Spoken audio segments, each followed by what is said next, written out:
The economy only works to the extent that you have humans exchanging goods and services, very much like nature. There's always an exchange taking place. In nature, it tends to be an optimization of that exchange. The human element of this has over time evolved into a pyramid of people that are what I call exploitive or rent seekers that sits on top of that transaction. And it's central control or central systems. And initially, there's a need for that as the commerce expanded, but it's still two people exchanging goods and services. The introduction of two things have really changed that, in addition to the advances in technology. But one of those changes is just the exchange itself and the store of value that you can use to make that exchange. And in the past, you've had fiat currencies that are subject to the printing presses of the countries that produce them. And it's been primarily a basis of if you want to do business with the United States or China, you're going to operate in that specific currency and subject yourself to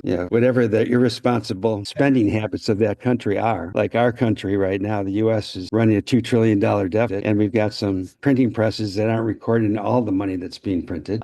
But with the introduction of crypto, and primarily, in my view, the two coins that are really providing the road or the pathway to this instant exchange are XRP and XLM, Stellar and Ripple. That allows you to take away all of the in-between and actually determine what the value is on the exchange of not only the transaction, but commodities, information, anything can be monetized on that structure. And that's pretty critical. And the other thing is the introduction of artificial intelligence, which allows for the resources that are necessary to support that transaction versus exploit it. So it's removing all that layer of rent seekers that sit on top, putting the transaction of those two people on top of the pyramid with a support pyramid, which I think just looking at Venke's discussion is what we're looking at is how do we support that event positively where everyone benefits and ultimately the customer is satisfied, but it's also the customer and the seller. And the beauty of this is that rather than having this ever-growing hierarchy of support for an expanding ecosystem, with the technology that's available today, you can pretty much set up a viable human economy with about 4,000 families. It doesn't matter where you are. It could be inner city, it could be on Mars, but you have a viable capability with energy, batteries,